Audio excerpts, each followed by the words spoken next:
The conflicts in Ukraine, Gaza, and along the U.S.-Mexico border, they may seem to be worlds apart, but they are colliding on Capitol Hill in Washington. The White House has warned that Kyiv's efforts to defend itself will grind to a halt if a $106 billion aid package is not approved. But Republican lawmakers, they are threatening to make Ukraine aid contingent upon more funds to protect the U.S.-Mexico border.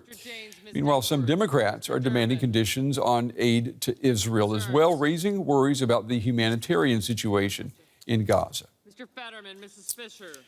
Yeah, there's a lot to look at here. I want to go now to DW's Benjamin Alvarez-Gruber. He is in Washington covering this for us. So, Ben, it looks like we've got a standoff over who gets how much money here. So who is going to blink first? Is this going to be a matter of either the Democrats or the Republicans blinking first?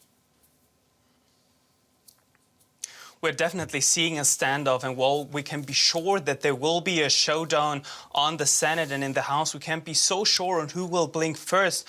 But what we can see is that Republicans have been quite successful at portraying both Ukraine funding and also the border policy proposal as national security priorities, and that is making some Democrats but also immigration advocates nervous. Some fear that the deal will permanently change immigration law in exchange for additional funding for Ukraine. Currently, the House and the Senate are divided over whether to continue sending aid to Ukraine. We have Republican lawmakers who want to tie funding to Ukraine to tightening immigration laws. This package includes $13.6 billion to also address security at the U.S.-Mexico border, as you said, but some, like the House Speaker Mike Johnson, says the White House is not doing enough to address this. He reacted to the letter that was sent out by the White House, dismissing this warning and saying the Republicans have resolved that any national security supplemental package must begin with the security of the border. So what we're seeing here is U.S. domestic dispute, in this case immigration and spending cuts that could eventually stall this national security package in Congress, and with that additional support not only for Ukraine and for Israel but also for Taiwan and the Indo-Pacific region. Yeah, and the humanitarian crisis in Gaza, making headlines every day in the United States, it's not going away, and that is key to this debate over Israel, isn't it? You're absolutely right, and that's also why Democrats are clashing with each other and the Biden administration whether to attach conditions, including measures to avoid civilian casualties in Gaza, to security assistance for Israel. But we also see that Washington is far more critical, far more open with its criticism to Israel. Only last weekend we had Secretary of Defense Lloyd Austin saying that Israel risks what he called a strategic defeat if it does not work or does not do more to protect civilians in Gaza. While assuring America's commitment to Israel's security, he said the U.S. government will continue to press Israel to protect civilians and to ensure the flow of humanitarian aid. So he said that he will continue pushing Israeli leaders to avoid civilian casualties.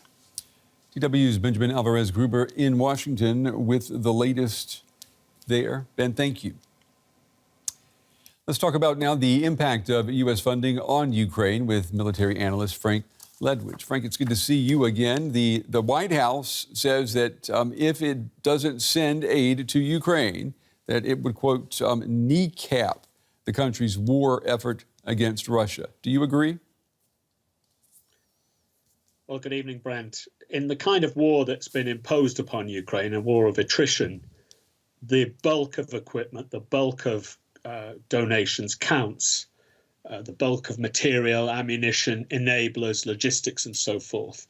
So to put this in context, over the last 18 months, the US has given about over $60 billion in aid, military aid to Ukraine. Now, that's more than the French and the British defense budgets. So that's the kind of level they've had. That's enabled them to push back and now hold the Russians.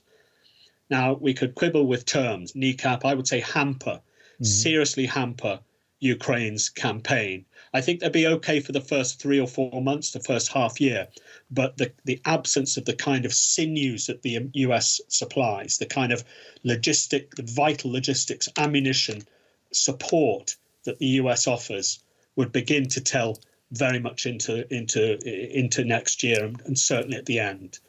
I think that I know what your answer is going to be to this question. Do the European Union and the UK have the capacity to bridge the gap that the U.S. could create?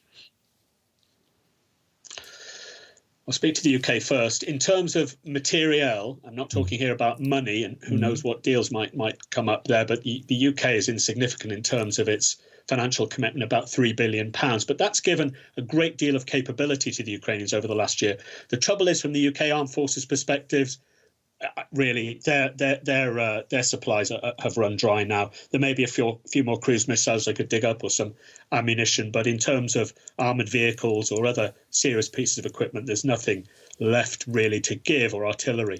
The EU is slightly different. EU, again, we mustn't underestimate the level of commitment and the effect that EU tanks, armoured personnel carriers, cruise missiles, and of course, let's not forget the forthcoming, though not critical, F-16s. But no, the answer to your question is, as you said yourself, no, they won't be able to bridge the gap. And above all, the key issue, above all, ammunition.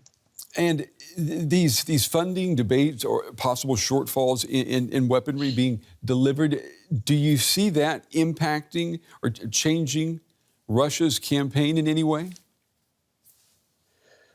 I don't see it significantly changing unless, and I don't think this is going to happen, but let's say the US stop supporting Ukraine. I think that Ukraine will be vulnerable in the spring. But putting that aside, no, look, this is Russia's strategy. It's to exhaust the West. It's to play a waiting game. It's to continue this attritional, grinding war that Russia often throughout history has succeeded in. And as I say, without US support, the likelihood is that attrition will begin to tell throughout next year. So let's hope that the US does get their act together and, by the way, up their supplies, not just sustain them, up them in such platforms as tanks, aircraft, artillery, and so forth. So, yes, it plays into Russia's hands, no question about it. This is what they want. Military analyst Frank Ledwidge. As always, Frank, it's good to get your insights on this. Thank you. Thank you, Brent. Well, nearly 2 years of war have also taken a terrible toll on the environment of Ukraine. Wildlife populations in many areas, they've been decimated, much of the countryside ruined by shelling and man-made floods. Well, Ukrainian prosecutors are now planning what could be a landmark lawsuit accusing Moscow of carrying out war crimes against Ukraine's environment. Another casualty of Russia's war in Ukraine, a Black Sea dolphin washed up dead on the beach. It's one of hundreds that have been found so far. Experts suspect that sonar activity of submarines disrupt the dolphin's own orientation systems so badly that they starve. Such environmental casualties are growing.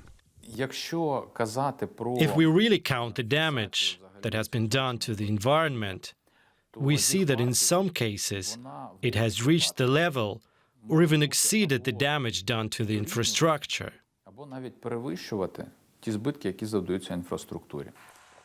War hurts the environment in many ways. Burning oil depots release carbon dioxide and toxic smoke. And fighting and mines damage forests and wildlife. The biggest single environmental disaster of this war, the destruction of the Kakhovka Dam in southern Ukraine. It flooded hundreds of square kilometers, destroying not only the livelihoods of thousands of people, but also large forests and natural parks.